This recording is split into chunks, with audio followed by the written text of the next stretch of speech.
Bismillahirrahmanirrahim. Assalamualaikum warahmatullahi wabarakatuh. Selamat siang Bapak Ibu semua yang kita hormat, Ibu Jati selaku Kepala SDN 1 Tamanrejo, Bapak Ibu Guru SDN 1 Tamanrejo yang saya hormati. Pada kesempatan siang hari ini, saya selaku pembawa acara akan membacakan susunan acara pada kegiatan diseminasi budaya positif oleh rekan kita Bapak Hubaydi Iromujadi selaku KDP. Untuk acara yang pertama adalah pembukaan. Acara yang kedua adalah sambutan oleh Kepala SDN 1 Tamanrejo. Acara yang ketiga presentasi. Acara yang keempat adalah penutup. Sebelumnya marilah kita buka acara ini dengan membaca basmalah bersama-sama. Bismillahirrahmanirrahim. Semoga kegiatan hari ini dapat berjalan lancar. Amin. Allahumma amin. Untuk selanjutnya sambutan oleh Kepala Sekolah SDN 1 Tamanrejo. Monggo berjati kami persilakan.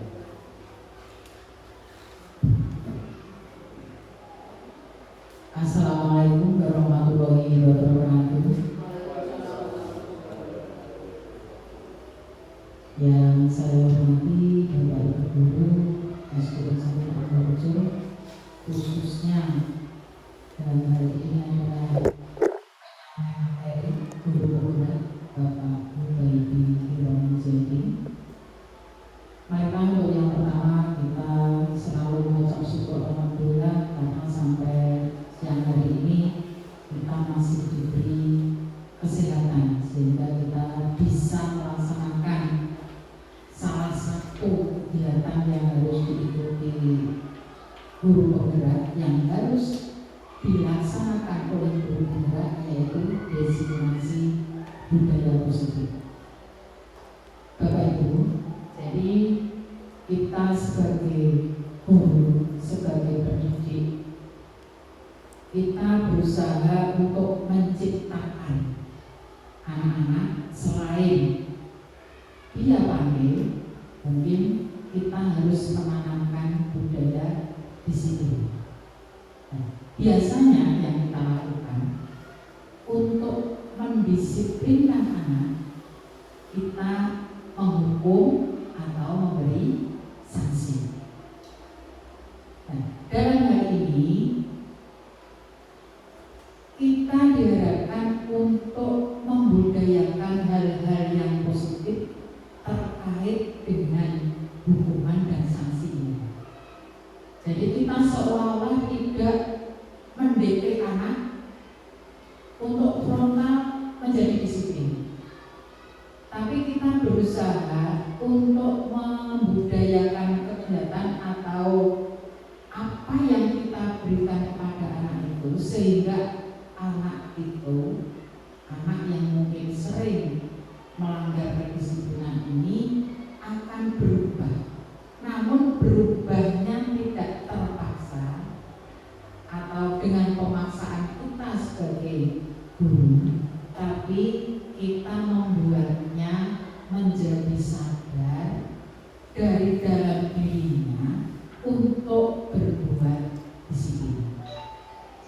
Tapi untuk lebih jelasnya nanti akan dipaparkan oleh Pak Hubaydi, apakah mungkin yang Bapak Ibu sudah lakukan ini sesuai yang diharapkan dari apa yang menjadi program guru penggerak atau belum. Nanti kita pahami bersama dan kita ikuti apa yang disampaikan oleh Pak Hubaydi, tentunya dengan enjoy, dengan senang hati, dengan tidak terpaksa pulang, sehingga kita bisa mungkin menindaklanjutinya dalam nanti ke depannya. Itu saja awal dari saya. Ada kurangnya saya mohon maaf. Wassalamualaikum warahmatullahi wabarakatuh.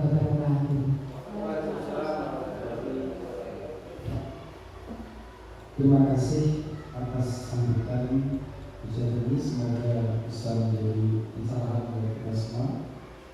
Menginjak acara selanjutnya adalah presentasi yang akan disampaikan oleh Bapak Bupati. Monggo waktu dan tempat dipersilakan. Terima kasih untuk kesempatannya dari pembawa acara dan ujian ini. Yang pertama, yang terhormat terima kasih atas kesempatannya sudah memberikan waktu dan Bapak Ibu guru yang saya hormati. Terima kasih sudah memberikan kesempatan ini untuk saya memaparkan tentang budaya positif. Saya di sini bukan menggurui, jadi saya bertugas untuk menyampaikan berbagi ilmu mendistribusikan tentang budaya positif. Langsung saja.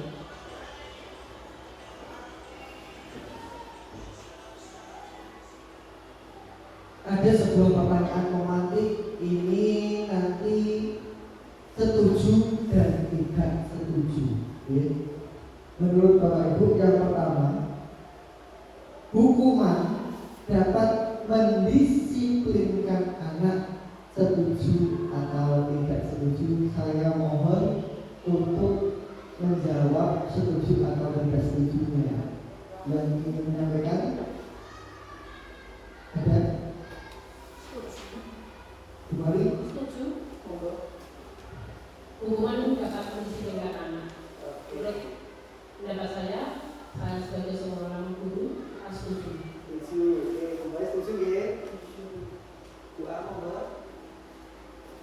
Hukuman dapat mendisiplinkan anak. Sekarang tergantung kita melihat anak itu melakukan kesalahannya bagaimana. Dalam pemberitaan hukuman itu bersifat mendidik. Karena kita memberikan hukuman tidak langsung kita menjadi anak atau yang lain, kita bisa mendidik. Contohnya memberi hukuman yang memberikan itu bahwa anak mengambil sampah. Nah seperti itu kita tidak melukai fisik anak, tapi dengan seperti itu juga membawa lingkungan kita menjadi bersih dan membawa pastinya dan membersihkan lingkungan bisa mendapatkan manfaat lingkungan bersih itu adalah sebagai lingkungan. Itu saja, sebenarnya mungkin ada yang lain. Terima kasih.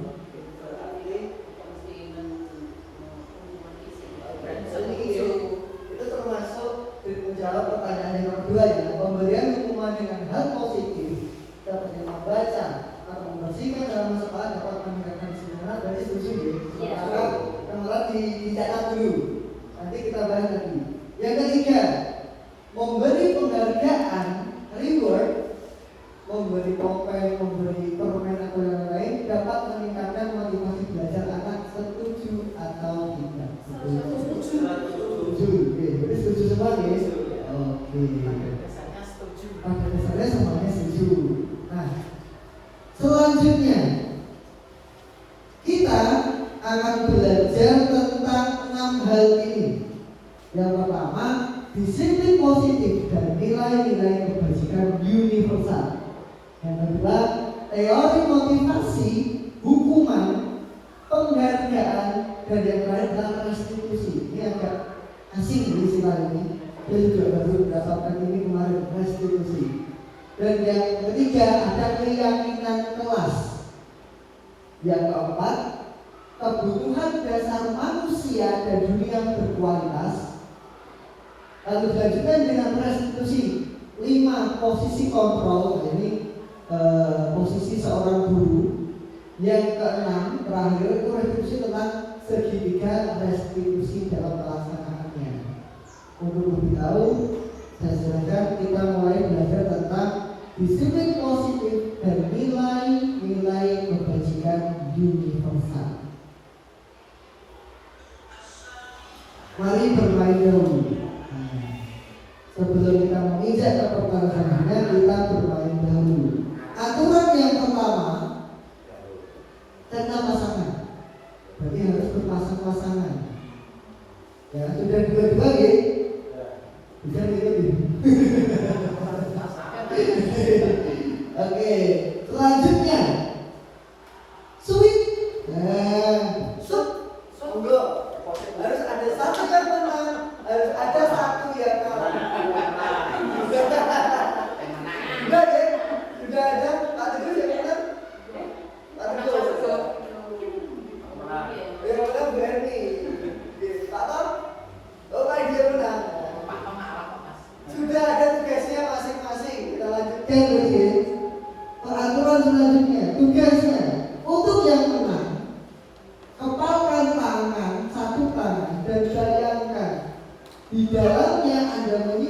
sesuatu yang sangat berharga dan Anda akan sangat menjaganya sehingga itu tidak terlepas oleh Anda.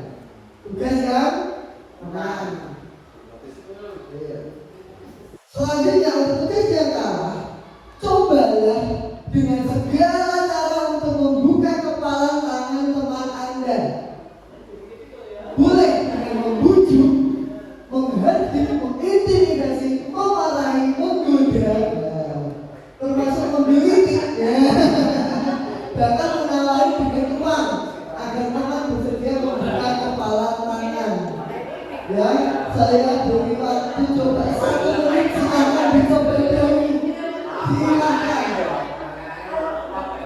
Coba dulu.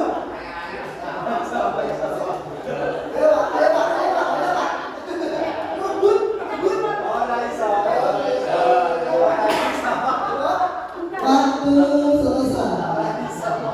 Oke, pertanyaan selanjutnya kepada yang tadi menang dan mengepalkan tangan dulu. Sekarang, apakah Anda bersedia untuk memberikan sesuatu yang Anda rasa itu sangat berharga kepada orang lain? Saya akan mempertimbangkan memberikan kepada siapa yang barang yang saya punya itu. Jadi Anda mempertahankan dengan sangat Oke. Kepada yang kalah, apakah Anda berhasil? Walaupun dengan segala cara. Berhasil lalu dengan segala cara menggelitik. Ya, jadi ketika kita memiliki sesuatu yang bagi kita itu sangat penting, kita tidak akan memberikannya walaupun sudah dengan intimidasi, digoda, digelitik maupun dengan menawarkan uang. Nah, itulah makna bahwa sesuatu jika itu penting bagi kita, kita tidak akan melanggarnya. Pasti akan kita laksanakan, pasti akan kita simpan dengan sangat hati-hati. Itu makna dari nilai atau value. Ketika sesuatu bernilai, maka tidak akan kita memudahkan untuk mengubahnya. Gitu ya. Selanjutnya adalah tentang paradigma teori. Dalam nilai tadi itu, kita mempunyai 3 ilusi. Ilusi dari bayangan. Ilusi bahwa guru itu mengontrol murid. Jadi sebenarnya kita itu tidak bisa mengontrol murid. Yang kedua, ilusi bahwa semua penguatan yang positif maupun efektif itu bermanfaat, itu belum tentu. Dan yang terakhir, ilusi bahwa kritik dan membuat orang merasa bersalah setelah dimarahi banyak-banyak itu dia akan berubah langsung untuk menguatkan karakternya. Itu adalah ilusi semata, hanya bayangan saja. Jadi sebagai guru kita itu tidak bisa langsung memaksa murid langsung di sini, tidak mungkin. Kita memarahi dia bahwa kalau dia tidak memiliki usahanya sendiri itu tidak akan berdampak. Jadi mari kita mengubah paradigma. Siapa sesungguhnya yang memiliki kontrol? Ketika tadi yang kalah berusaha untuk memaksa yang menang, jawabannya tadi tidak bisa ya? Nah itulah, ketika kita mencoba mengubah orang agar berpandangan sama dengan kita, maka sebenarnya yang harus kita lakukan adalah kita berusaha memahami pandangan orang lain. Jadi jangan kita paksakan pandangan kita, tapi marilah kita memahami pandangan yang dimiliki oleh orang lain. Yang kedua, perilaku buruk dilihat sebagai suatu kesalahan. Segala sesuatu yang buruk pastinya memiliki tujuan. Entah perilaku buruk maupun perilaku baik, pasti semuanya memiliki tujuan. Yang ketiga, orang lain dapat mengontrol saya. Bisa nggak tadi ketika dipaksa untuk melepaskan genggaman? Tidak ya. Berarti hanya Anda yang dapat mengontrol diri Anda sendiri. Yang keempat, saya bisa mengontrol orang lain, Anda tidak akan bisa bisa mengontrol orang lain. Jadi yang dapat itu adalah diri kita sendiri. Pemaksaan ada pada saat rujukan gagal. Yang betul adalah kolaborasi dan konsensus menciptakan pilihan-pilihan baru. Yang kelima, model berpikir kita harus menang atau kita harus mengalahkan, tapi malah mencari solusi win-win solution atau berpikir menang dan menang. Artinya tidak ada paksaan, tidak ada rasa kita kalah. Gitu. Selanjutnya, apa makna disiplin?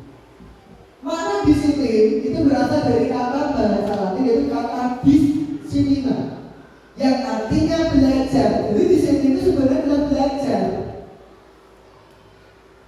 Makna ini berkonotasi dengan disiplin diri dari murid-murid Sokrates dan Plato. Disiplin diri membuat orang menggali potensinya menuju sebuah tujuan dari apa yang dia hargai.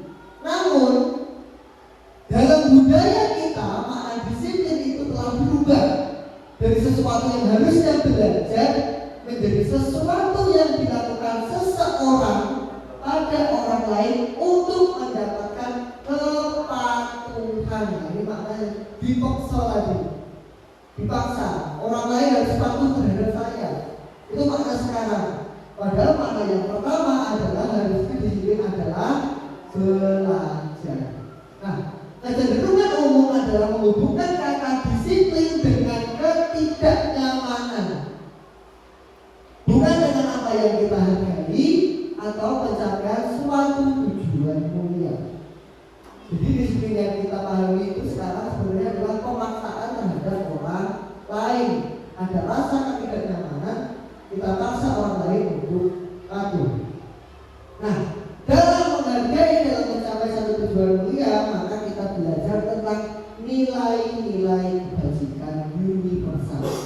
Nilai-nilai yang sesuatu yang kita hargai, kebajikan sesuatu yang kita anggap baik, dan universal adalah secara umum.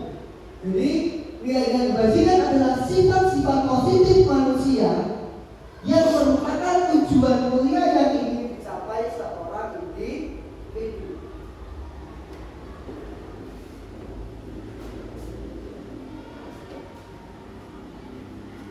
Nilai tersebut bersifat universal, secara umum semuanya sama, mulai dari lintas bahasa, lintas suku, bangsa, agama maupun latar belakang. Setiap perilaku pasti memiliki tujuan. Jadi adalah teori Dr.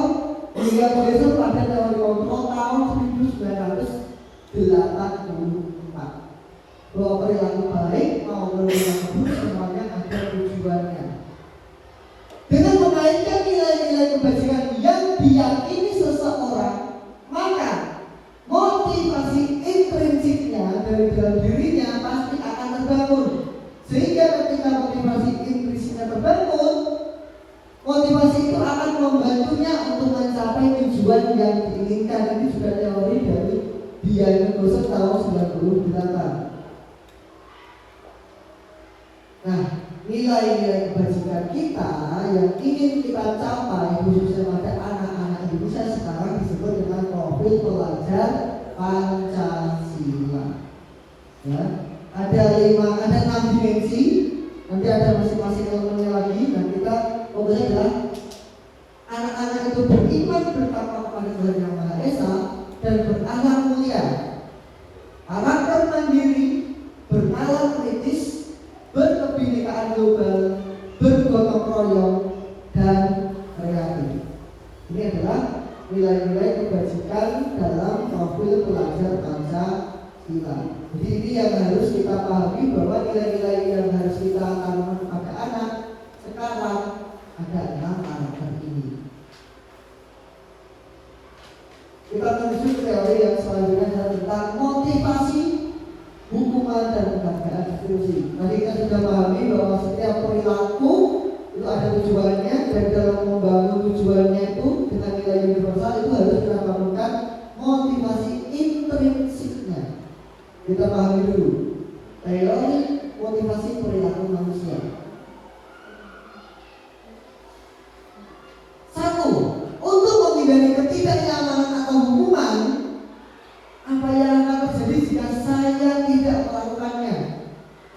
adalah motivasi eksternal, bukan dari dirinya sendiri, terpaksa.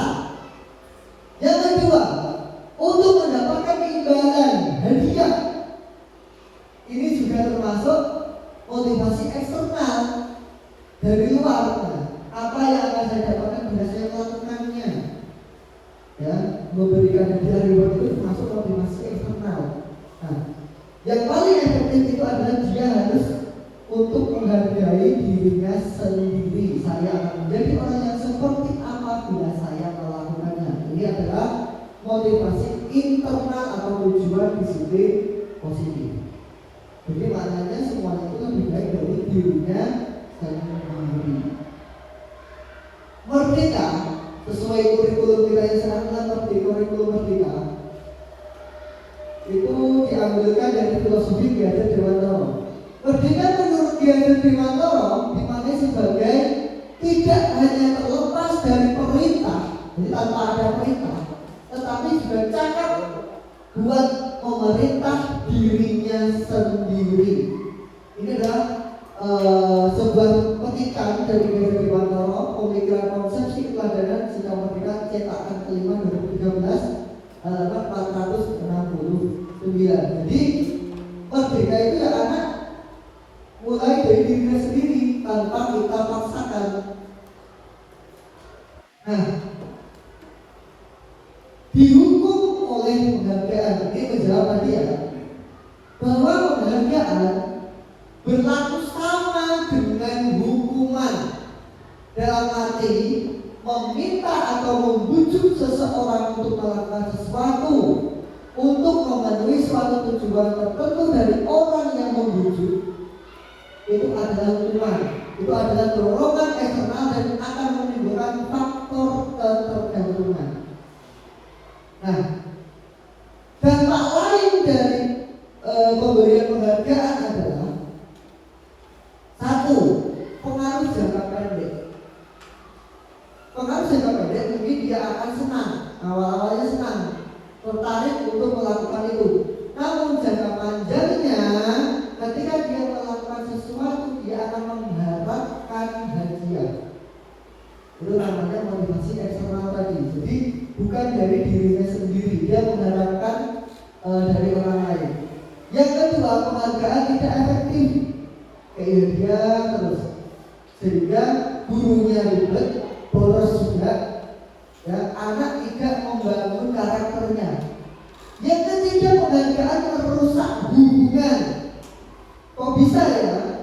Kenapa? Karena ada anak yang tidak pernah dapat hadiah, dan dia akan iri terhadap anak yang selalu mendapat hadiah. Makanya dikatakan penghargaan merusak hubungan. Penghargaan mengurangi ketepatan, bukan makna tujuan pembelajaran tercapai, tapi dia lebih mencari hadiahnya itu sendiri. Bukan nilai 100 atau kecakapan yang diharapkan, tetapi dia mendapatkan nomor satunya ini dengan mendapatkan hadiah. Jadi penghargaan akan menurunkan kualitas pembelajaran, juga akan mematikan kreativitas. Selanjutnya ada tugas. Bapak Ibu, saya mohon ada 1, 2, 3, 4, 5, 6, 7 di lembar yang sudah saya berikan. Silahkan dijawab. Nomor 1 ini hukuman atau konsekuensi, nomor 2 ini hukuman atau konsekuensi, sampai nomor 7 silahkan saya beri waktu 2 menit. Ya, mencatat 100 kali dalam buku kalimat. Saya tidak akan terlambat lagi. Saya tidak akan terlambat sampai 100 karena terlambat ke sekolah itu masuk hukuman atau konsekuensi. Yang kedua, lari mengelilingi lapangan basket 2 kali karena terlambat hadir di sekolah itu hukuman atau konsekuensi. Yang ketiga, murid diminta push up 15 kali karena tidak menggunakan masker ke sekolah itu hukuman atau konsekuensi.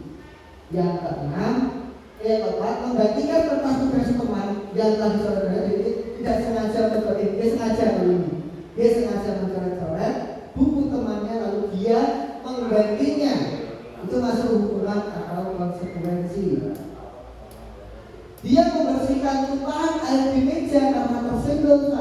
belajar itu hukuman atau konsekuensi.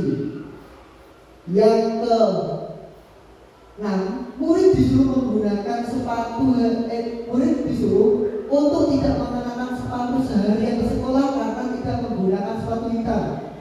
Jadi karena dia menggunakan sepatu yang mungkin warnanya merah atau kuning atau pink, dia dipaksa sehari untuk tidak menggunakan sepatu. Itu hukuman atau konsekuensi. Dan yang terakhir, lari mengelilingi lapangan basket 2 kali karena terlambat 10 menit untuk pelajaran PJOK. Itu masuk hukuman atau konsekuensi. Silakan dijawab dulu. Sudah?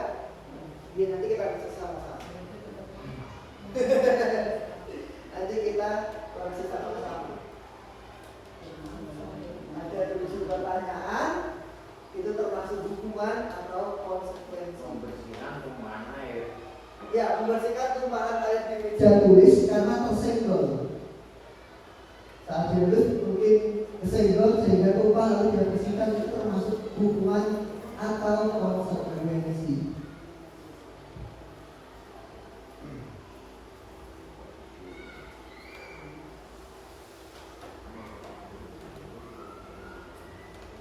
Sudah kali? Sudah.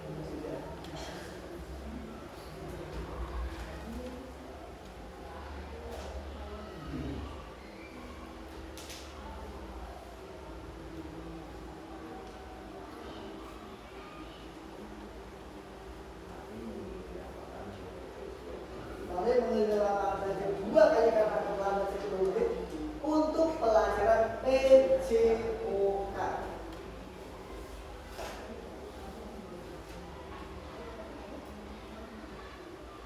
Tinggal Pak Tom ya. Sudah Pak Tom? Sudah semua? Sudah semua?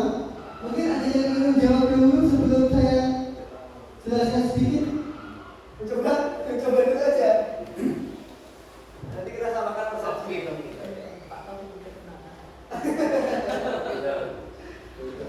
Terima kasih atas waktu yang diberikan. Ini saya mencoba untuk menjawab apa yang telah diberikan Pak Budi. Ini menurut pandangan saya, mungkin bisa berbeda dengan pandangan semua. Untuk yang pertama, pencatatan 100 kali itu menurut saya itu hukuman. Ya. Kemudian lari mengelilingi lapangan basket 2 kali karena terlambat dari sekolah. Ini juga hukuman. Yang ketiga, murid diminta untuk push up 15 kali, sudah hukuman. Yang keempat, menggantikan kertas tugas teman yang telah ada konsekuensi. Karena konsekuensi itu buat dari yang kita lakukan akibatnya. Kemudian yang kelima, membersihkan tumpahan air di meja tulis juga konsekuensi. Kemudian yang selanjutnya, murid disuruh untuk tidak mengenakan sepatu seharian. Itu juga konsekuensi. Menurut saya. Kemudian yang terakhir, lari mengelilingi lapangan basket 2 kali pada mapel PJOK, konsekuensi. Karena apa? Karena dia terlambat. Makanya sudah lari dia nggak terlambat. Biar adil. Saya seperti itu. Terima kasih Pak. Terima kasih. Foto Mas. Jadi tadi ini hukuman ya, hukuman, konsekuensi. Ini tadi konsekuensi.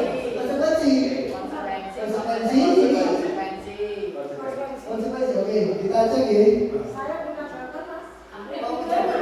Gak apa-apa, apa itu masih yang mana? Kita jawab apa? Saya mencatat 100 kali dalam anak saya hukuman. Lari mengelilingi lapangan basket, hukuman. Kemudian diminta push up 15 kali tidak menggunakan masker, hukuman. Menggantikan kertas tugas teman laki surat, konsekuensi. Membersihkan tumpahan air, hukuman. Memperkuat tidak mengenakan sepatu, konsekuensi. Lari mengelilingi lapangan basket, hukuman. Gak apa-apa, ada bisnis juga gak apa-apa. Oke, kita cek ya sama-sama.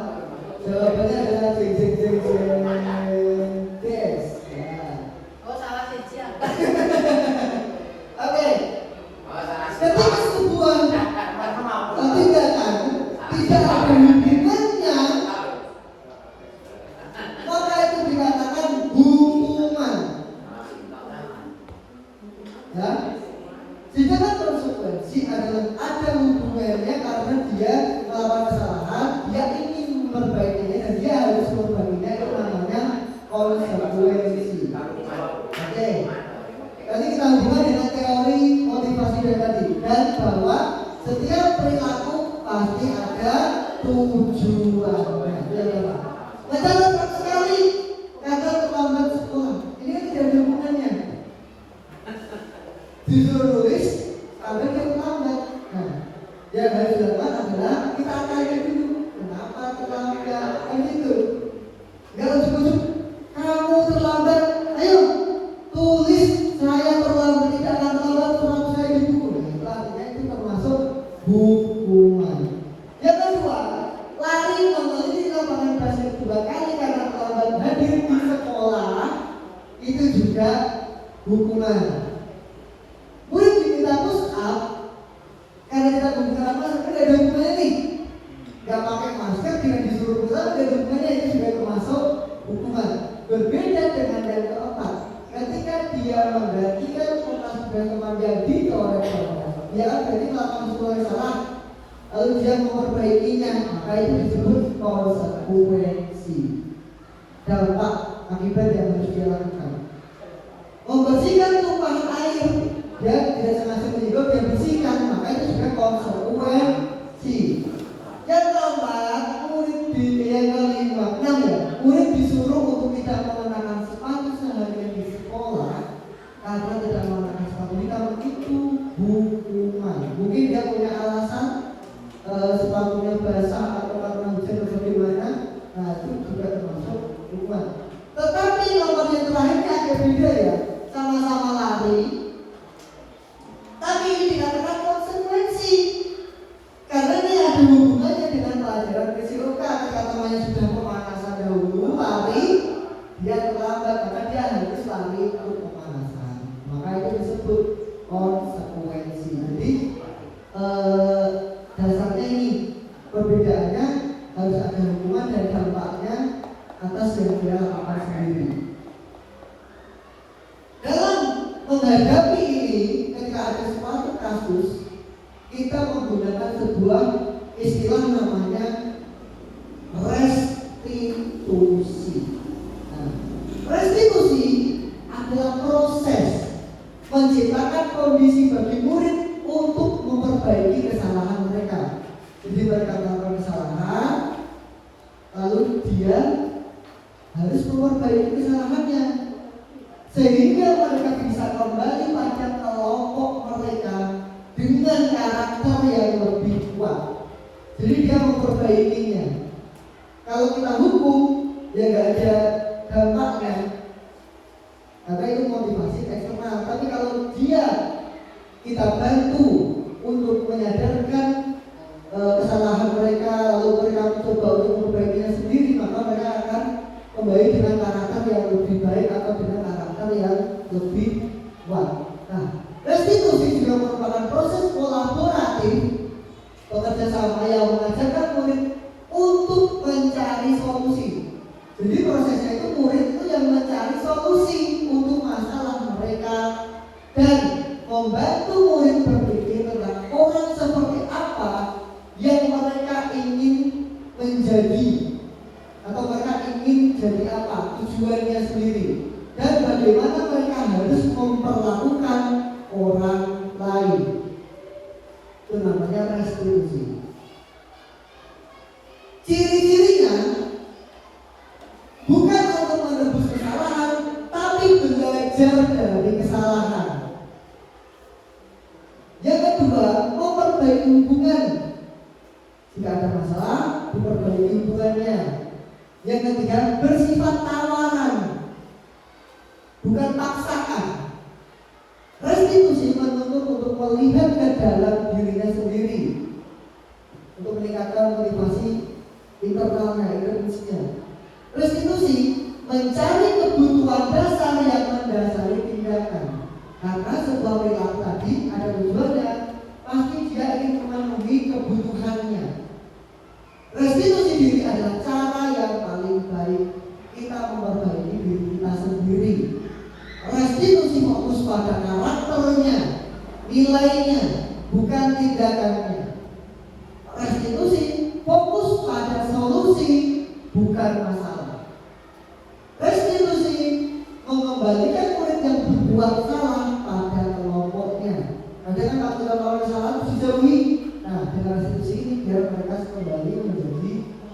kembali. Nah, dalam melaksanakan ini kita perlu mengajak siswa untuk menggali kembali nilai-nilai atau sesuatu yang menjadi tujuan mereka, ingin menjadi orang yang seperti apa, untuk menjadi orang yang dengan karakter yang lebih kuat. Maka diciptakanlah sebuah kegiatan namanya keyakinan kelas. Istilahnya keyakinan. Mengapa keyakinan dan bukan peraturan? Ya, istilahnya keyakinan bukan peraturan. Mungkin ada yang sudah sedikit, ada yang mau mencoba menelaah dulu sebelum melanjutkannya. Karena ini juga istilahnya baru ya, karena keyakinan bukan peraturan. Umumnya kan peraturan gitu. Biasanya gitu. Kita lanjutkan mengapa? Karena untuk mendukung motivasi intrinsik, kembali ke nilai-nilai keyakinan lebih menggerakkan. Kalau kita introspeksi tadi dengan motivasi dirinya, maka kita akan lebih menggerakkan seseorang dibanding mengikuti peraturan-peraturan. Karena kita sering mendengar istilah peraturan ada untuk dilanggar. Nah, dari itu kita menggunakan istilah baru namanya keyakinan kelas. Oke. Agar dia lebih bergerak memahaminya. Dalam membentuk keyakinan kelas ada beberapa ciri ya. Keyakinan kelas bersifat abstrak, tidak terlalu detail. Bukan ketika saya salah saya harus menguras WC, misalnya gitu. Ketika saya salah mengerjakan PR saya harus membersihkan kamar mandi, bukan. Jadi lebih bersifat abstrak, ya, daripada peraturan, tidak terlalu rinci lah. Makanya dikatakan abstrak. Keyakinan kelas berupa pernyataan universal, satu kata umum. Keyakinan kelas dalam bentuk positif, tidak ada kata jangan, tidak ada kata dilarang, tidak boleh. Kalau negatif, sehingga diubah menjadi kalimat yang lebih positif. Keyakinan kelas jangan terlalu banyak dan mudah diingat dan dipahami oleh semua warga kelas. Keyakinan kelas sebaiknya sesuatu yang dapat diterapkan di lingkungannya. Karena ini di kelas, jadi kita fokuskan dulu di kelas. Dan semua warga kelas hendaknya ikut berkontribusi dalam pembuatan. Semuanya ikut, lalu bersedia meninjau kembali keyakinan yang sudah dibuat dalam satu kelas dari waktu ke waktu. Ketika satu nilai sudah tercapai, maka ditingkatkan. Maka itu makna dari meninjau kembali. Contohnya,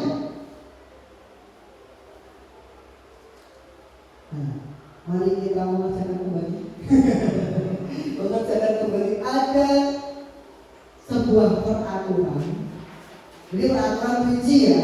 Mari kita ubah menjadi keyakinan, menjadi satu kata atau dua kata yang umum dengan nilai kebersihan. Kembalikan barang pada tempatnya. Silakan dijawab nilai apa yang ingin dicapai dengan kalimat itu. Anak itu dengan karakter apa? Mengubahnya. Silakan ditulis dulu. Ditulis dulu. Nanti Pak Edi sudah memberi bocoran dulu. Ada satu kalimat, kembalikan barang ke tempatnya. Nilai apa yang ingin kita tanamkan pada anak? Nah, apa? Silakan ditulis dulu. Ditulis dulu di kertas, kata ada 5, nanti kita bahas lagi. Yuk, 1.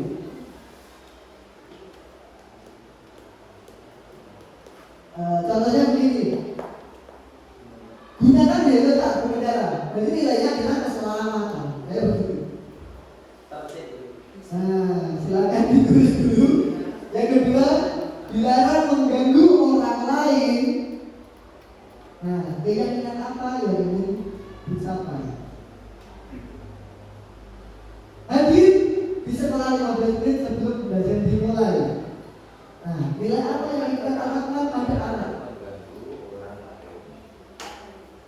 Yang keempat, dilarang melakukan kekerasan. Yang kelima, ini yang mungkin gampang nih, bergantian atau menunggu giliran. Itu namanya apa? Sambut, sambil menunggu yang lain biar dikerjakan dulu.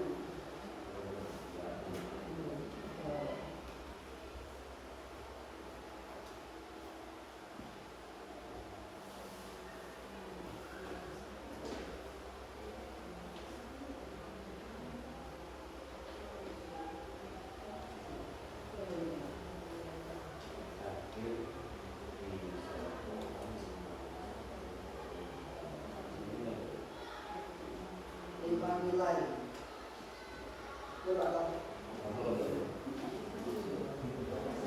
Satu lagi bergantian atau menunggu giliran itu nilai apa?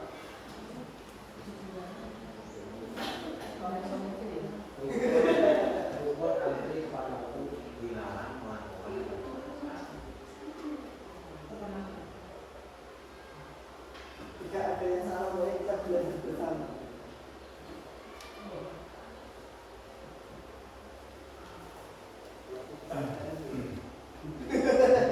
Gitu. Sudah semua? Sudah. Baik.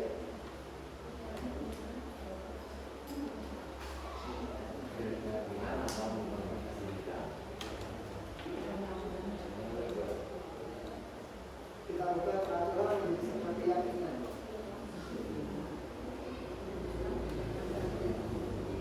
Gunakan kata yang positif, nilainya saja, bikin saja yang penting anak mudah mengingat. 1-2 kata ya? Iya, 1-2 kata.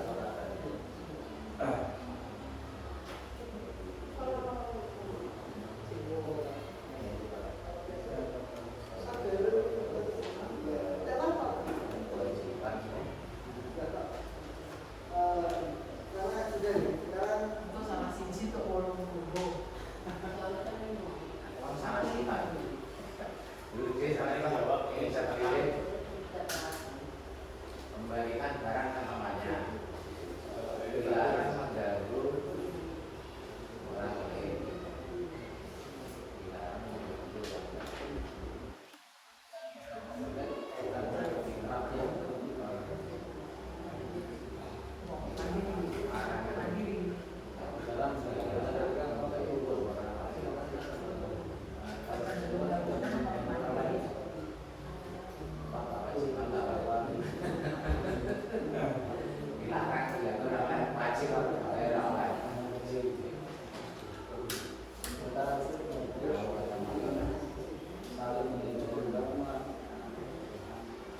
Sudah?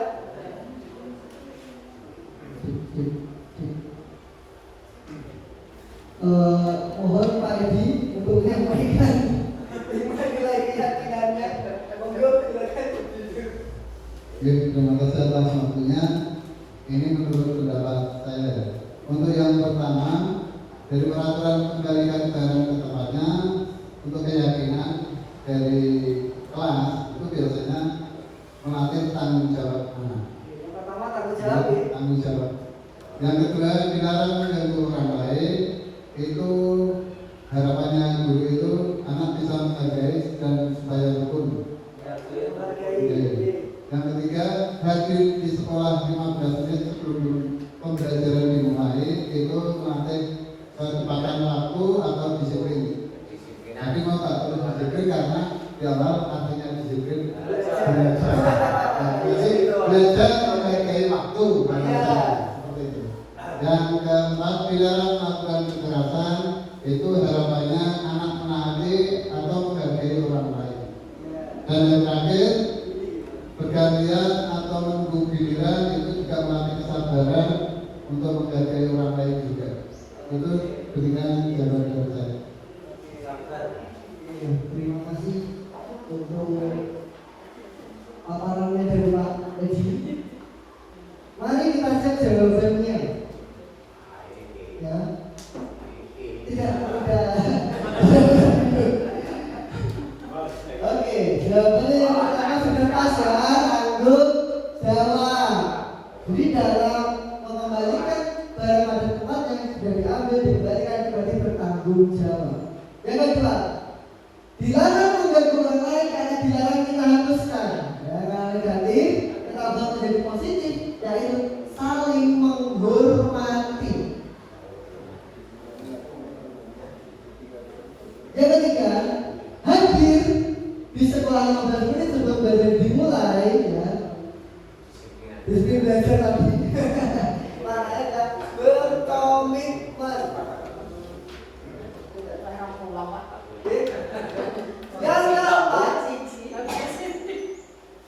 Yang keempat, dilarang melakukan kekerasan. Dilarang kita jadi positif, maka artinya keselamatan. Kekerasan, ya.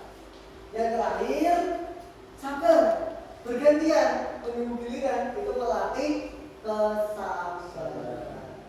Nah, jadi makna inilah yang ingin diterapkan di kelas masing-masing. Namun dalam mencapai ini hendaknya anak yang membuat nilai-nilai itu. Kita hanya membantu mengubahnya menjadi kalimat keyakinan. Karena kembali ke sini lagi bahwa keyakinan bersifat abstrak, universal, positif, tidak terlalu banyak dapat diterapkan oleh semua warga kelas untuk ditinjau kembali dari waktu ke waktu. Nah, ini contoh pembentukan keyakinan kelas yang sudah saya lakukan. Cara yang pertama adalah saya mengajak murid untuk membuat keyakinan kelas. Saya sampaikan dulu, kita ubah peraturan menjadi sebuah keyakinan atau nilai-nilai yang ingin dicapai. Dan gunakan permainan tadi, berpasangan, lalu mereka harus berebut apa yang menjadi isi di kepalan tangan temannya. Jadi saya bagikan sticky note, satu saja masing-masing anak, satu kalimat yang harus mereka lakukan di sekolah tanpa kita paksakan. Kemarin itu banyak yang nulis tidak boleh terlambat, tidak boleh mengganggu temannya, harus mendengarkan guru. Nah, itu kan masih menjadi kalimat peraturan. Nah, biarkan mereka menulis dulu, lalu ubahlah kalimat-kalimat itu menjadi kalimat yang bernuansa positif. Dengan kalimat universal, ajak mereka untuk menyepakati. Nilai keyakinan yang perlu saya kembangkan adalah saling rukun antar teman, sopan santun, bertanggung jawab, disiplin, dan peduli. Itu dari kalimat-kalimat yang sudah anak tuliskan lalu saya buat menjadi sebuah keyakinan kelas. Ini adalah salah satu testimoni dari Mbak Mesya Mulya ketika dia saya ajak untuk membuat keyakinan kelas. Saya senang membuat keyakinan kelas dan saya melaksanakan dengan sungguh-sungguh. Jadi poinnya adalah buat anak menjadi senang dan mereka berusaha sendiri tanpa kita paksakan untuk melaksanakan nilai-nilai kebajikan universal di dalam keyakinan kelas.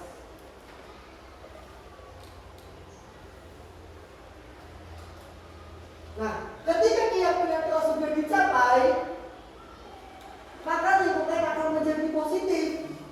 Ketika lingkungan menjadi positif, semua kelas melaksanakan keyakinan kelas, satu sekolah sudah melaksanakan keyakinan kelasnya menjadi lingkungan yang positif, maka itulah yang menjadi tujuan akhir budaya positif. Nah, setiap tindakan tadi selalu memiliki tujuan. Nah, dalam tujuannya anak itu bisa ingin memenuhi kebutuhan dasarnya. Kebutuhan dasar manusia ya, ada 5. Manusia bekerja tidak karena memenuhi kebutuhan. Kita bekerja ingin mencari uang untuk memenuhi kebutuhan sehari-hari. Anak pun melakukan sesuatu itu juga ingin memenuhi kebutuhannya. Nah, ini 5 kebutuhan dasar manusia yang paling utama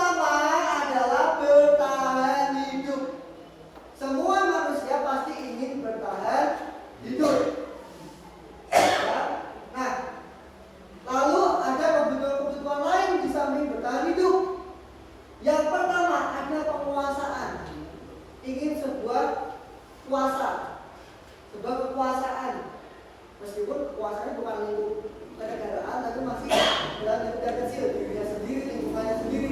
Pasti anak ingin memiliki ini. Si kamu juga ingin memiliki ini. Yang ketiga adalah kesenangan. Ya, ada rasa ingin mendapatkan kesenangan. Ya, satu lagi bertahan hidup, penguasaan, kesenangan. Yang keempat adalah kebebasan. Jenuh. Ya, karena anak jenuh, mereka mesti ingin bebas. Jadi ada makna kebebasan. Yang terakhir adalah kasih sayang dan rasa diterima oleh orang lain. Ya, ini mungkin biar bicara dulu, setelah ini akan ada kasus dengan jawaban masing-masing yang ingin memenuhi dari masing-masing ini. Ada penguasaan, bertahan hidup, kesenangan, kasih sayang, rasa diterima, dan kebebasan. Dicatat dulu, nanti kita setelah sebuah kasus dia ingin memenuhi yang mana. Karena jawaban anak itu dari satu jawabannya itu punya kebutuhannya masing-masing.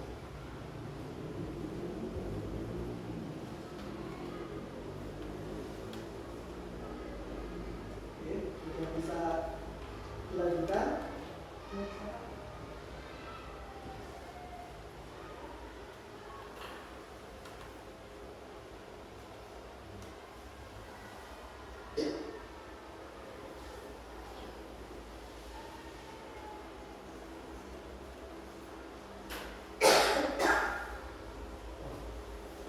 Kasus Ibu Ambar, guru wali kelas 2A di SD Pelita Hati, sedang bingung menghadapi salah satu muridnya yang namanya Doni.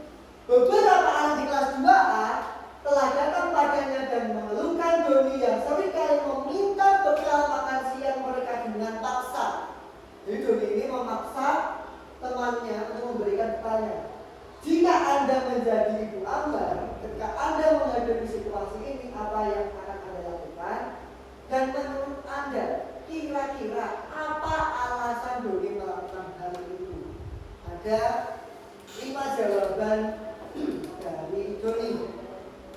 Yang pertama, saya lapar Bu, orang tua saya tidak membawakan bekal makan siang. Ini kebutuhan apa? Jadi siapa silakan dikira-kira gitu. Orang tuanya tidak membawakan bekal, dia lapar. Jadi kebutuhan apa sih yang ingin dicapainya?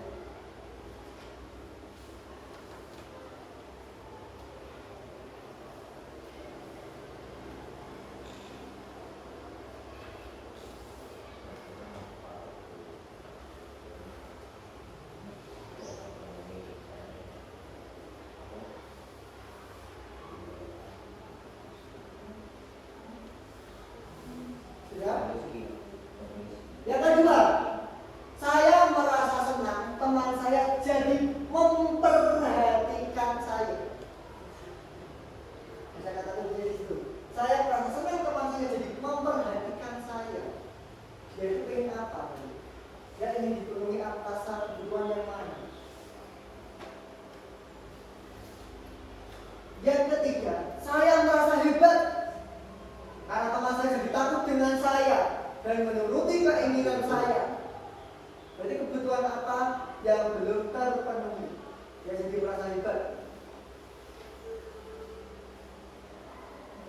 Yang keempat, saya merasa bosan dengan bekal di rumah.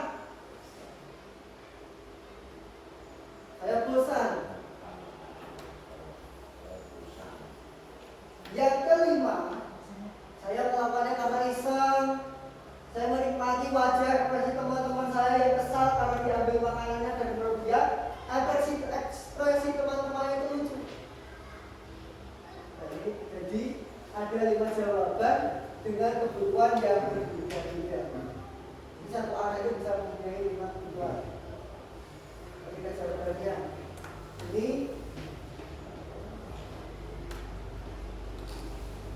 sudah selesai. Ada yang ingin menyampaikan? Monggo. Teguh. Monggo Pak Teguh. Kalau saya yang jawab nomor 2. Nomor 1 aja Pak Teguh. Aku nomor 1. Apa?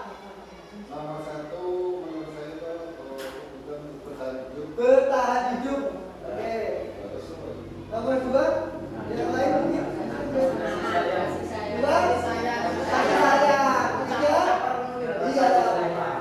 Kalau 3, penguasaan. 4, Kebebasan. kebebasan. 5, kesenangan. Itu aja ya. 1, bertahan hidup. Karena dia tadi lapar dia. 2, kasih sayang. Cakap diri, cari perhatian. Yang ketiga, kekuasaan dia, penguasaan tadi. Karena hebat. Yang kelima, yang keempat, kebebasan bosan. Yang kelima terakhir, otomatis kesenangan. Dia hanya ingin lihat ekspresi teman-temannya aja. Nah, dalam memenuhi ini, itu dapat kita praktekkan salah satunya dengan melaksanakan pembelajaran yang menyenangkan. Nah, jadi ketika anak kita ajak main, terus kita belajar dengan cara-cara yang mungkin mereka beda, itu juga memberikan kebutuhan mereka. 1, saya ajak mereka untuk main TTS, teka-teki silang, IPA tapi dengan teka-teki silang. Nah, di sini itu juga saya berusaha untuk memenuhi kebutuhan dasar mereka dengan kesenangannya. Mereka senang, lalu mereka jadi semangat mengikuti pembelajaran. Itu kita memberikan kebutuhan dasar rasa senang. Kebebasan. Ketika diajak main, kita mungkin ajak ice breaking, tepuk-tepuk itu, ya, dan segala hal itu juga termasuk kebebasan mereka agar tidak bosan. Ya. Nah, ini contoh yang terakhir adalah tentang Mas Putra yang praktek produk tentang penggunaan magnet, pembuatan magnet secara elektromagnetis. Ya, itu juga penguasaan karena dia lebih mampu prakteknya, jadi ini berusaha untuk memenuhinya itu. Nah, ini salah satu testimoni dari Mas Iqbal ketika dia Saya senang diajak bermain teka-teki silang dan berada di luar kelas. Terima kasih. Nah, teman-teman rasa senang dan kebebasan tadi kita yang ingin kita capai di kelas kita, di kelas yang menunjukkan bahwa kurikulumnya kurikulum merdeka. Ini masih kita sudah sampai 5. Ini adalah restitusi 5 posisi kontrol. Tadi ada kasus tadi. Tindakan inilah yang ada yang kita praktekkan. Ada 5 posisi. Yang pertama kita sebagai penghukum. Yang kedua, membuat perasaan bersalah. Yang ketiga, kita sebagai teman. Yang keempat, pemantau. Yang kelima adalah manajer. Untuk memahami materi itu, kita nonton dulu. Kita nonton saja.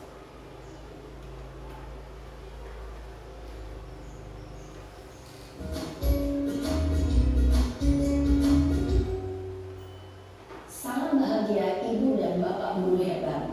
Dalam penerapan disiplin positif restitusi, salah satu program yang dikembangkan adalah 5 posisi kontrol. 5 posisi kontrol dalam restitusi adalah proses perjalanan seorang pendidik agar dapat mengenali dirinya. Pada video kali ini, kita akan membahas tentang 5 posisi kontrol yang dikembangkan oleh gaya dosen dan contoh penerapannya.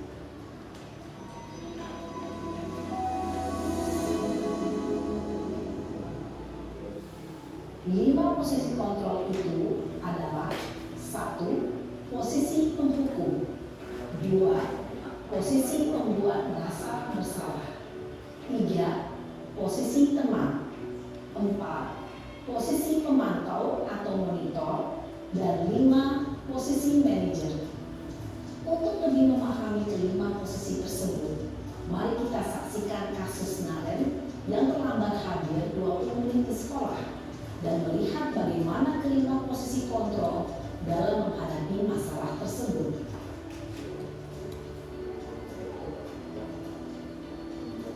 Posisinya penghukum dulu.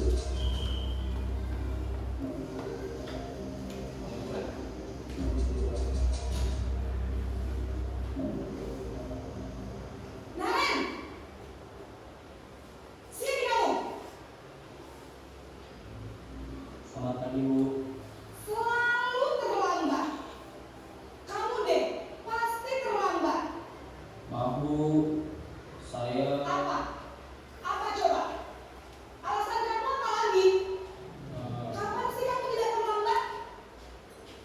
Malas sekali ya kamu jadi anak. saya Dasar pemalas. Gak kapok-kapok sih kamu. Sudah berapa kali terlambat? Sana, kamu keliling lapangan basket 2 kali. kenapa saya harus ke lapangan basket, Bu? Kenapa? Kamu nolak ibu? Berani-beraninya jawab. Sudah terlambat, masih berani jawab pula. Sekarang, keliling lapangan basket 5 kali sekalian. Biar kapok. Cepat. Pergi sana ke lapangan basket. Posisi penghukum biasanya berbicara dengan nada tinggi, menghardik, menunjuk-nunjuk, menyakiti, dan menyindir. Hukuman bisa berupa fisik maupun psikis. Ibu dan bapak guru hebat. Dampak yang terjadi pada murid ketika guru berada pada posisi penghukum adalah murid cenderung akan memberontak, bahkan menyimpan dendam.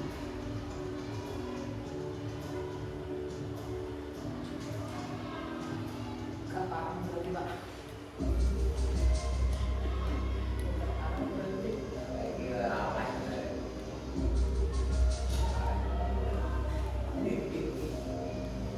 Naren!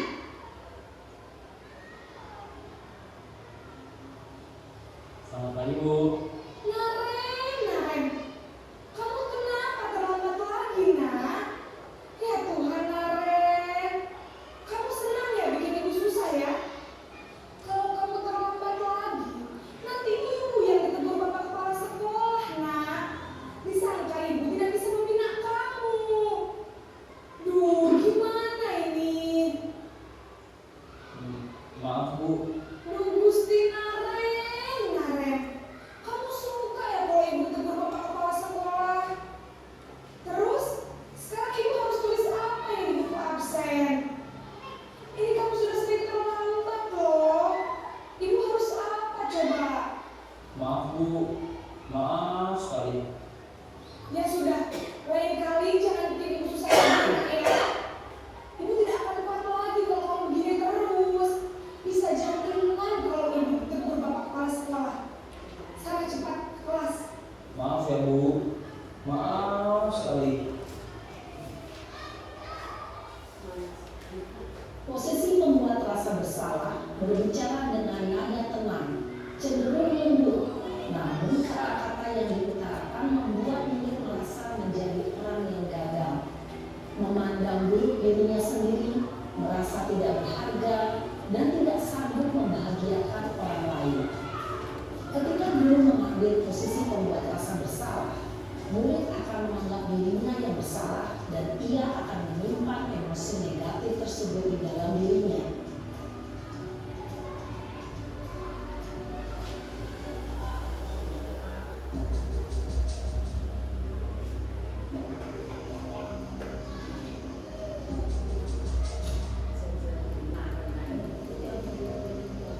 Naren!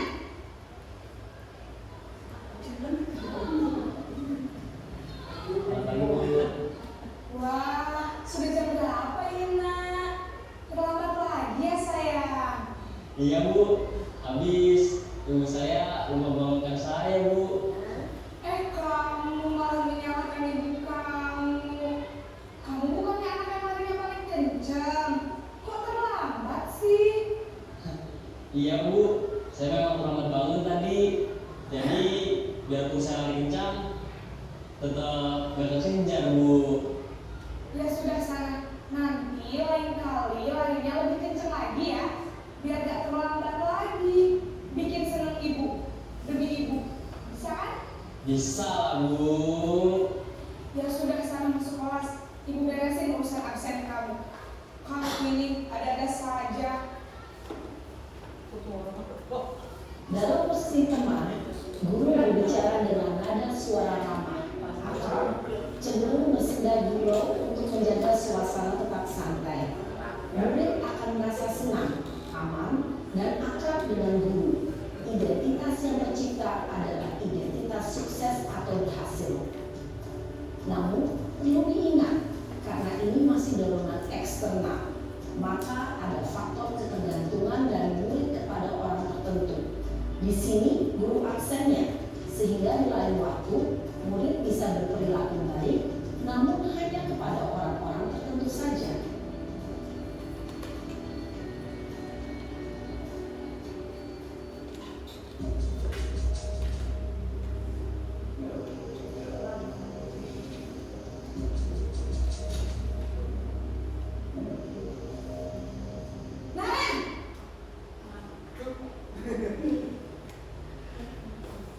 Selamat pagi, Bu. Nah, Ren, apa peraturan sekolah kita tentang jam berapa kita harus masuk sekolah, Nak? Kita harus di sekolah jam 7, Bu. Iya, betul. Sekarang sudah jam 7.20. Naren sudah tahu konsekuensinya jika terlambat hadir. Paham, Bu. Saya harus tinggal kelas pas jam istirahat selama 20 menit. Iya, benar. Konsekuensinya demikian. Jadi nanti jam 9.30 pas istirahat, kamu harus tinggal di kelas, kerjakan tugas tambahan untuk ketertinggalan kamu, ya? Baik, Bu. Posisi pemantau mengandalkan penghitungan atau data untuk mengontrol murid. Guru mengarahkan murid berdasarkan peraturan dan konsekuensi. Seorang pemantau menunjukkan bahasa tubuh dan ekspresi wajah yang datar dan cenderung formal.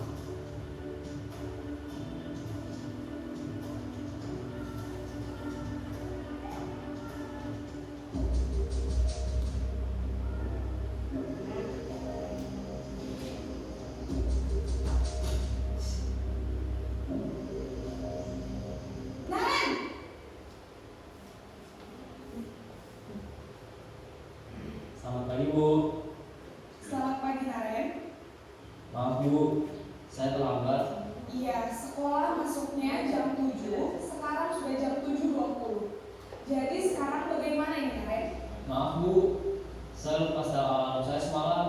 Baiklah, menurut kamu, keyakinan sekolah yang mana yang perlu kamu tingkatkan? Menghargai diri sendiri dan orang lain mungkin, ya, Bu. Setuju. Jadi, apakah Naren meyakini prinsip saling menghormati tersebut? Iya, Bu. Saya meyakininya. Apakah Naren bersedia memperbaiki masalah keterlambatan ini? Bersedia, Bu. Bagaimana kamu akan perbaiki masalah keterlambatan ini? Saya akan coba untuk tidak lupa menyetel alarm saya, Bu. Baik, kalau Naren lupa menyetel alarm di rumah, ada orang yang kira-kira bisa bantu mengingatkan tidak? Ada, Bu.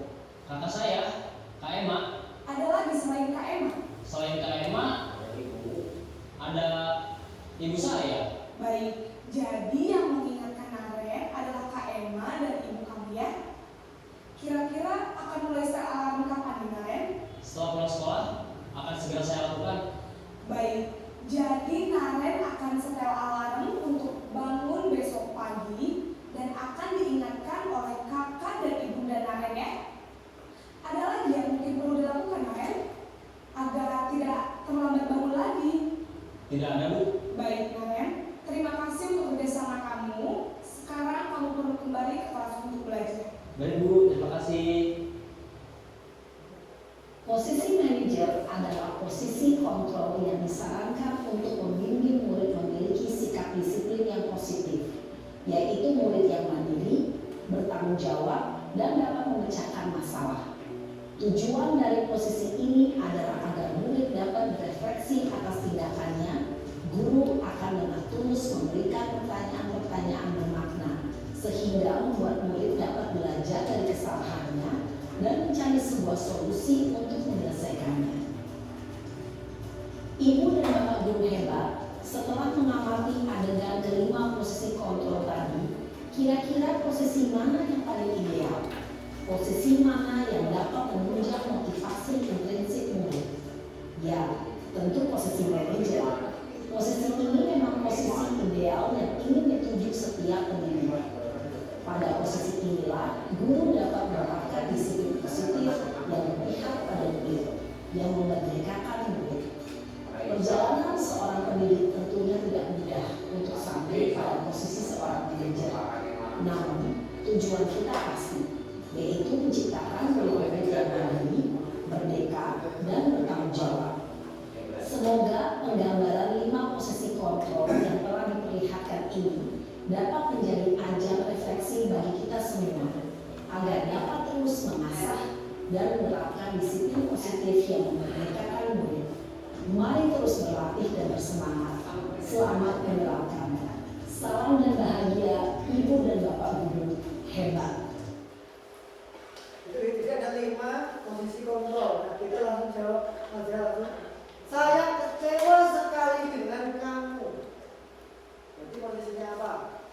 Kamu tidak pernah benar melakukannya. Ayolah, kamu mau mendapatkan stiker bintang hari ini. Ya, jadi ini pernyataan ketika disampaikan oleh seorang guru. Ya, ini adalah posisinya. Membuat orang merasa bersalah, kecewa. Jadi sehingga anak itu merasa, oh itu saya membuat mengecewakan ini. Kamu tidak pernah melakukannya, ya, langsung menghukum. Ayolah lakukan demi saya, itu teman. Karena kan bahasanya juga lebih lugas. Apa kamu mendapatkan stiker bintang hari ini? Nah, itu pemantau. Jadi bedanya pemantau dan manajer itu, kalau pemantau itu dia tidak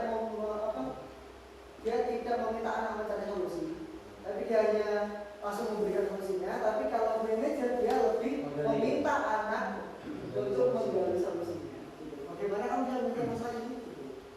Jadi kan kamu selalu yang paling terakhir itu juga gitu ya. Langsung yang terakhir adalah tentang segitiga restitusi.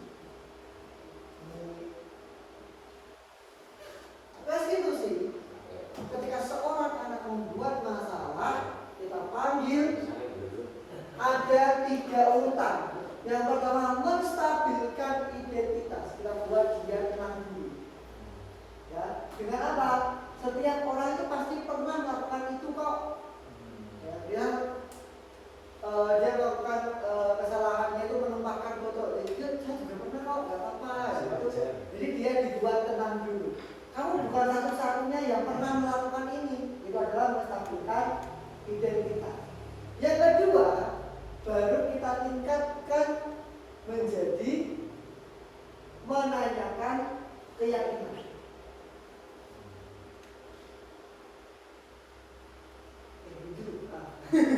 Pada itu terserah. Kamu tentu punya alasan kenapa kamu melakukan itu.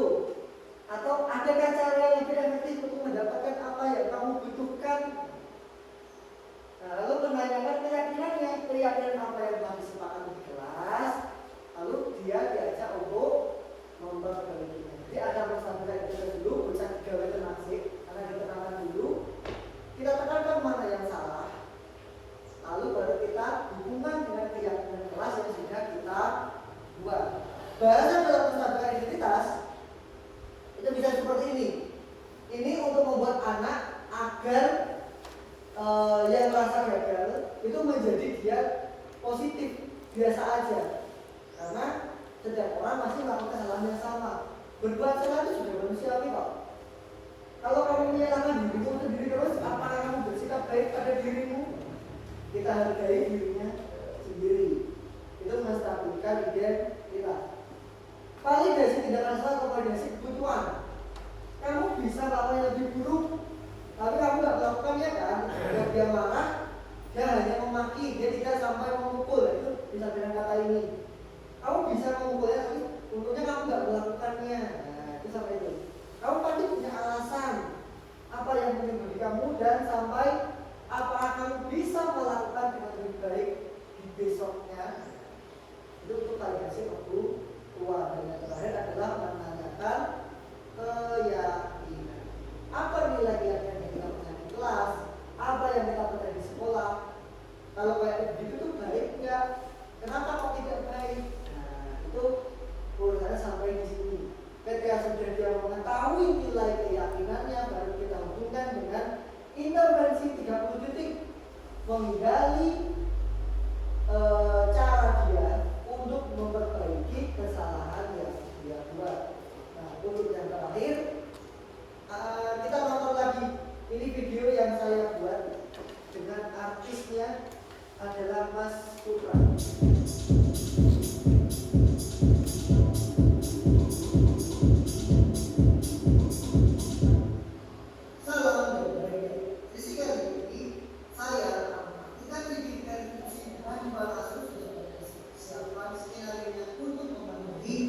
Tugas demonstrasi kontekstual nomor 1.4 daya musik. Saya berpikir menjadi dan ada satu murid saya bernama Putra yang akan mempraktikkan dan dia memiliki masalah.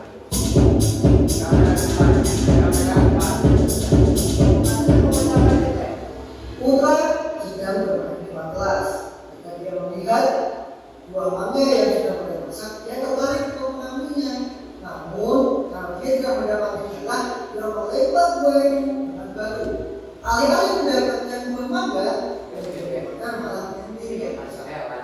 Dan saya selalu melihat itu dan saya mendekatinya agar masalah ini diselesaikan. Tujuan dalam kasus pertama ini adalah saya ingin menunjukkan Mas Putra agar berinisiatif dalam menyelesaikan masalah yang sudah dialami. Mas Putra, tadi kok saya lihat tadi kamu dari jauh itu ya takut sekali, itu kenapa? Coba ceritakan dulu. Saya takut Pak, tadi saya memaksakan diri kelas Pak. Oh, gitu Pak. Di sini bukan kelas tapi kamu mengerti, mari kita mencari solusi atas masalah yang kamu hadapi. Iya Pak. Sebelumnya coba ceritakan dulu kok bisa, tapi jadinya sampai saya itu gimana sih ceritanya? Coba ceritakan. Saya tadi mau ambil buah mangga Pak, tapi tidak ada jalan, terus saya lempar pakai batu. Oh iya. Tapi saya sudah hati-hati Pak agar tidak teman-teman yang lain. Kalau ada perasaan kamu senang jika mendapatkan kebaikan, dan kamu sudah lebih baik agar tidak pernah orang lain akan melakukan itu. Tapi dengan kegiatan teman-teman tadi, kamu sudah merugikan orang lain ya, dan sekarang sendiri tidak bisa. Iya Pak, maaf. Nah, coba kita pikirkan kembali, apakah yang kamu lakukan itu sudah sesuai dengan dia yang dilakukan?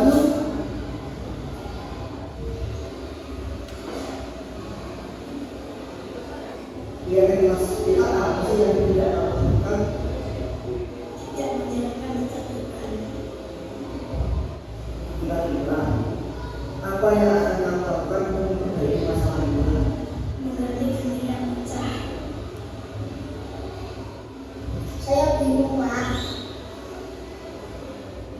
Saya tidak punya uang Pak, tapi saya takut dimarahi orang tua saya. Baik, terima kasih atas cerita Mas Putra. Untuk komunikasi dengan orang tua, itu kayaknya bisa membantu. Dan untuk membantu dengan itu nanti dia menggunakan penting contohnya di sekolah.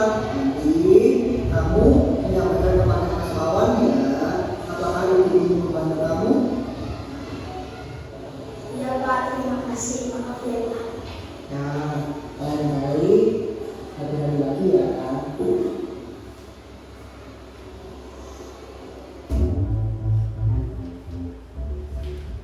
Dalam praktik diskusi yang kasus pertama ini, saya berusaha untuk menstabilkan identitas diri dari Mas Putra, dan saya menekankan bahwa saya tidak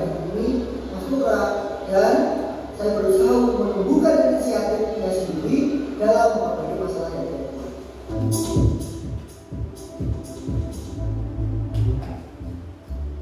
Untuk kasus yang kedua, Putra dan Wanda sudah berlalu bersama. Namun, Marwa kalah terus dan menuduh Mas Putra berbuat curang. Kemudian, Putra membentak Marwa karena dia merasa dia tidak curang. Tujuan dari restitusi yang berbagi adalah saya berusaha untuk menenangkan perasaan Mas Putra dan agar dia termotivasi untuk memperbaiki masalah yang sudah dia buat.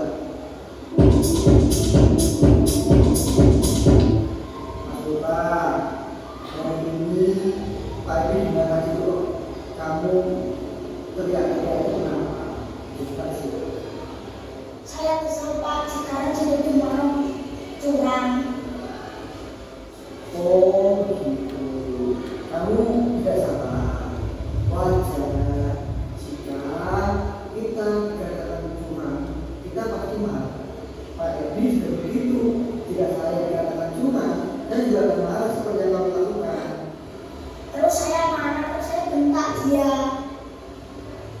Oh begitu. Kamu pasti punya alasan kenapa kamu melakukan itu kan? Coba ceritakan. Kenapa saya membela diri? Ya, wajar kok kalau kita mempertahankan diri karena kita dikatakan sesuatu yang tidak boleh atas diri kita. Untuk mempertahankan sesuatu yang tidak boleh kita, itu wajar jadi apa?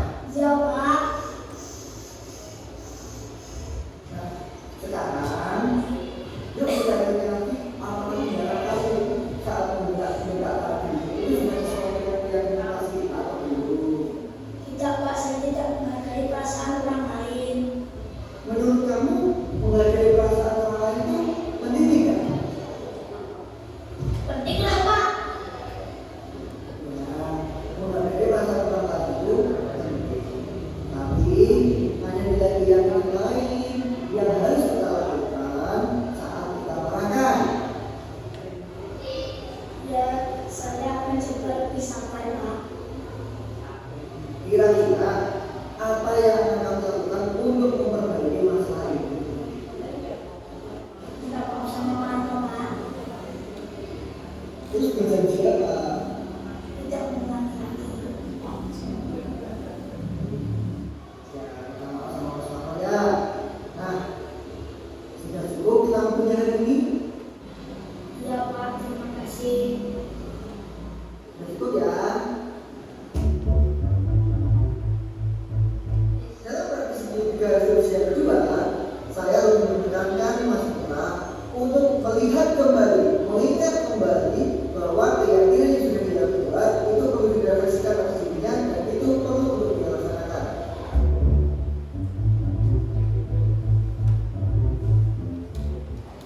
Saya senang saat berbincang dengan Pak Edi dan saya akan coba lebih memahami diri saya dan keyakinan kelas kita. Terima kasih Pak Edi. Sekian, salam. Jadi itu adalah salah satu contoh video yang saya buat untuk memenuhi tugas demonstrasi festival dalam melaksanakan segitiga restitusi. Ketika kita akan mempunyai masalah, jangan langsung disalahkan dulu, tapi kita tenangkan emosinya, kita tanya alasannya dulu, lalu kita ingatkan lagi bahwa kita jangan salah dan keyakinan kelas apa yang sudah kita buat. Jadi diharapkan dengan adanya diskriminasi ini besok diusahakan untuk mengajak siswa mengubah peraturannya menjadi keyakinan. Sekian untuk presentasi saya untuk hari ini. Jika ada pertanyaan mungkin ada yang ingin bertanya. Sudah siang, sudah saatnya istirahat. Yes, terima kasih kepada kalian. Oke, bisa membaca. Waktu saya kembalikan kepada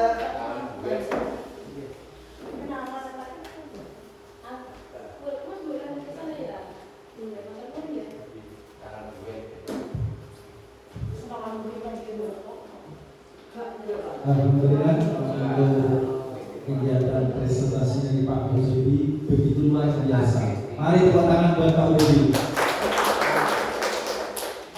Dengan kegiatan ini saya kira kita banyak itu pengalaman baru ya.